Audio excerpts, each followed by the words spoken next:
Part 2. We were given 5 water heaters to repair, but we were only able to repair 4 of them. This water heater in front of us is water heater number 5. As you can see, the components inside this heater are in a terrible condition. The only component that tested okay was the heating chamber. This is good news for us because the only defective component in water heater number 4 is its heating chamber. This is water heater number 4. We have removed its defective heating chamber to install the good heating chamber from heater number 5. The clock was repaired in this one, and I removed the good heater from the next one. So this is the flow switch in one that had the bad heater. I removed the good heater from the next one that had the bad flow switch and thermostat. So this heater good, and let's go and service this heater and put it in, wire back up everything and test it. Alright, let us replace the coolant fan, you know.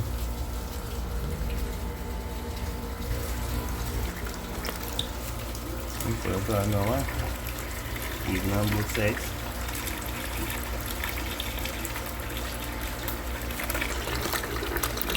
Put that again up.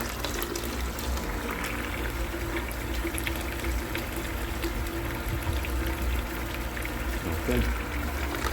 Put that again nice and hot. Put an even current on both sides. Right. This just had to get that flush out. That's how you get a flush out. Switch working good. Switch push up there. Contacts open. Right, then pull it apart. And close back. Right. Then contact again. Put in nice. Close it back. Nice, good to go.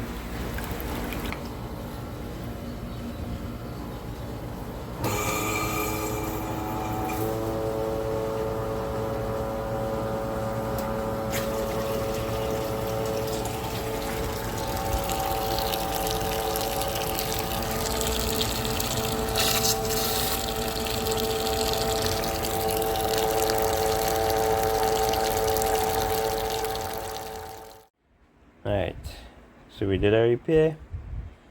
We transferred parts from one water heater to the next. We took the one that was in the best condition, which had a bad heater only, and we took the good heater from this one. Most of the other parts were not good in this one. This is the bad heater that we took from this one, and we tested it. The heater that failed the test, the insulation resistance test. So we tested the heater from this one, and we transferred the good heater to this one. And this one as well, you could see the corrosion. Very terrible corrosion in this flow switch here.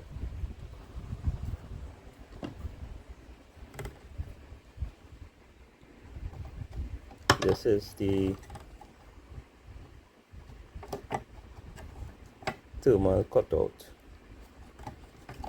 which has a reset button, and this is the scald guard thermostat to prevent scalding. If the heater starts to heat, the temperature goes beyond a certain temperature that will scald the user in the washroom. So This was corroded badly. This faulty. This corroded badly as well. The only thing good in this was the heater. So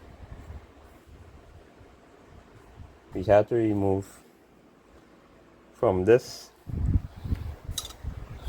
bad heater, from this water heater, you have to remove the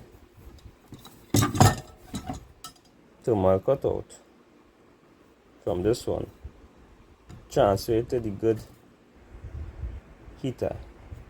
You also have to transfer the good scald protection thermostat, scald guard thermostat. Right, remove the scald guard thermostat from this because it was good, and also the thermal cutout. Right, transfer it to the good heater. The other problem this water heater had was there was a clog. There was a clog in the line, so you had to disconnect from here, separate the heater from the flow switch to see where the clog was. You pinpointed the clog on the flow switch. There's a filter inside here. You have to dismantle the flow switch. Sorry I didn't get it on video because it was a rush to really repair this. I was working late at night on it, so it was a rush to repair it.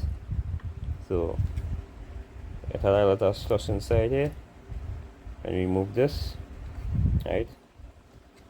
Clean up the slush and whatever is flowing through the whole system after that.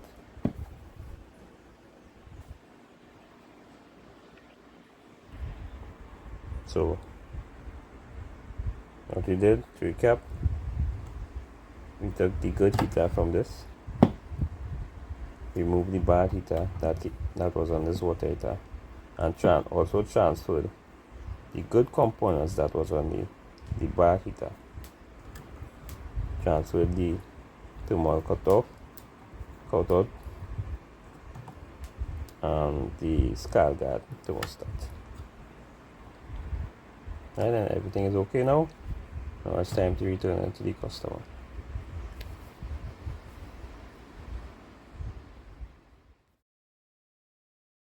Water heater number 4 repaired and ready to return to our client.